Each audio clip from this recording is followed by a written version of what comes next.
Donald Trump's new tariffs economic suicide. His former Vice President Mike Pence calls it the largest peacetime tax hike in American history.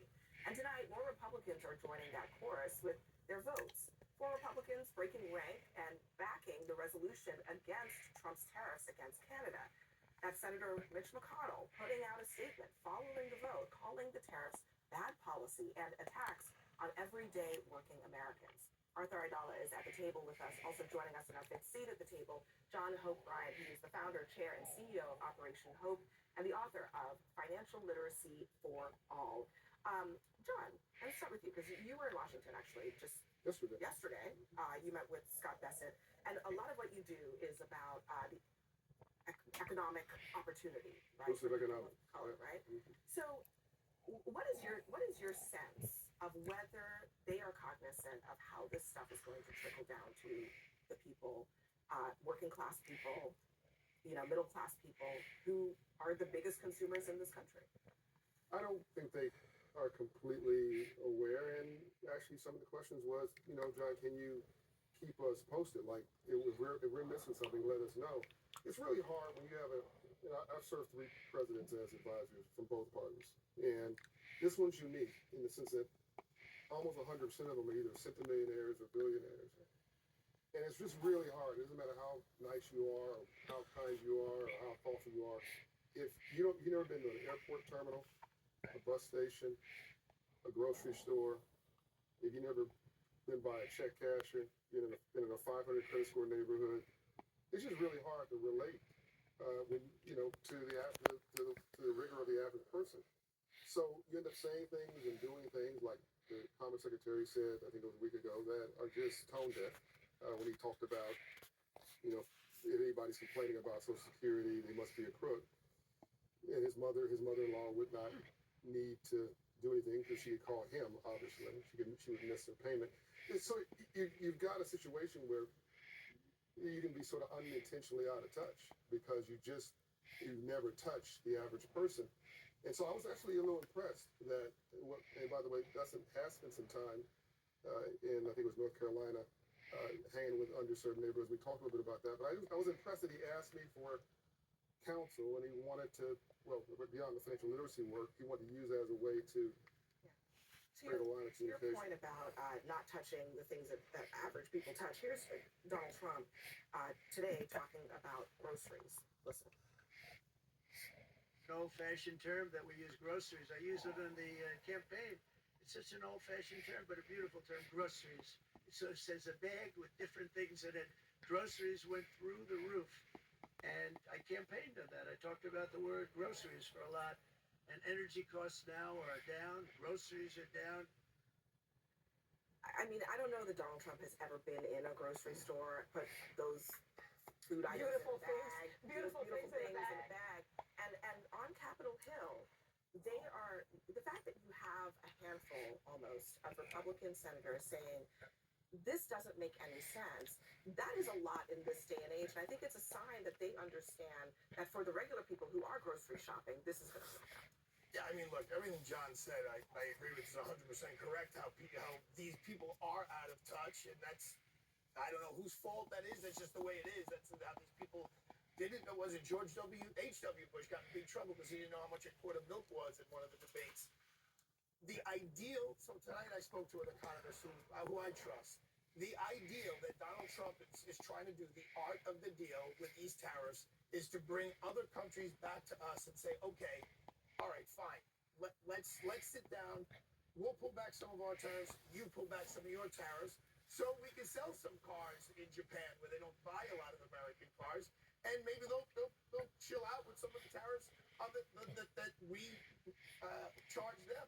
And that's the ideal. I'm not saying we're going to achieve that, but he's playing hardball real estate negotiation. One of the problems, though, and these billionaires tend to say this. We've seen them quoted saying this, that America, should be able to withstand temporary pain. The problem is people living paycheck to paycheck and trying really hard to make ends meet. The people that are cutting the drugs in half in order to make it to the end of the month can't endure temporary pain the way a billionaire can do so, right?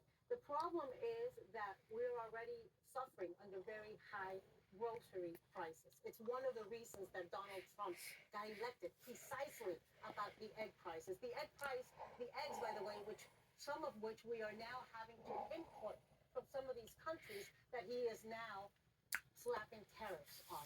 And so it is so callous to say the art of the deal, he'll do this, he'll do that, because that's not going to happen in one day. That's not going to happen in 1 month. We don't know. But No, here- we don't know. yeah, but It could happen tomorrow. It could. But Tomorrow, you're like, let's sit down and well, negotiate. you know what? The likelihood that it happened by the way he did it is minimal because he did it. It gives more people the desire to start to work together against us than to say, if he did it to 2 or 3 countries, maybe, but to do a sweeping tariff.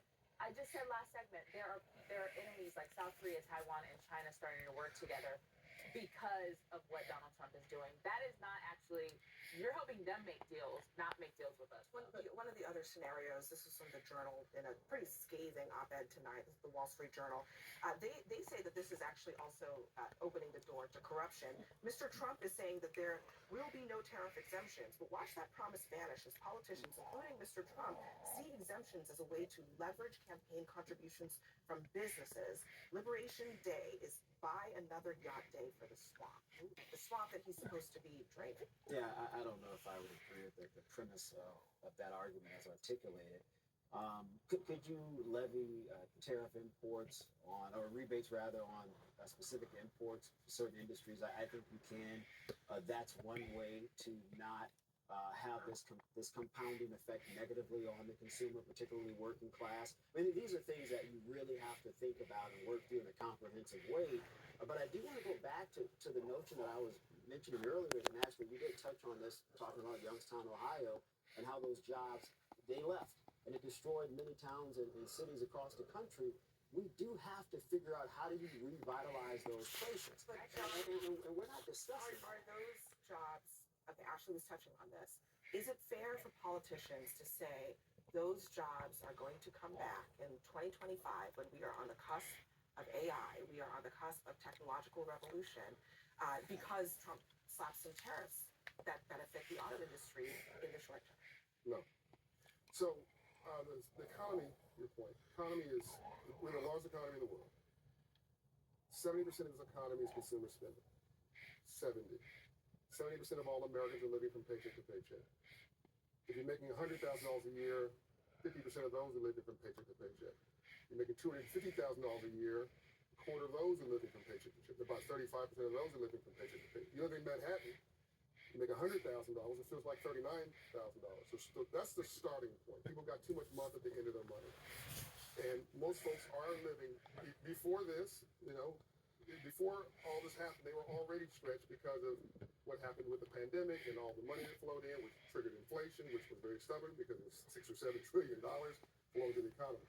The jobs that we're talking about were on their way out in the Industrial Revolution. It no longer makes any sense for us to manufacture old line manufacturing in the U.S. It's too expensive. That's why about 25% of our economy is tied to international trade. You can have manufacturing, but it's going to be high-tech manufacturing. It's going to be tied to artificial intelligence. You can have manufacturing, you can have a new economy, but you got to train people in artificial intelligence in mass. Financial literacy should be a civil rights issue. AI literacy should be a civil rights issue. But that's You not gotta- really, I mean, But that goes. he's right. But that goes to right? my But point of that's a not- comprehensive but that is economic not strategy what to is- revitalize that's these not what's cities being that are talked struggling. about. There are children that are going to go hungry because their parents can't afford to pay the higher prices on groceries. And add to the tariffs on groceries the fact that you're also deporting a bunch of people who in the United States And cutting programs that then would feed those Right. It's like a double win. There's so much to this conversation, but we do have to leave it there. We have much more ahead, though, on the show coming up next. Has Elon Musk's experiment run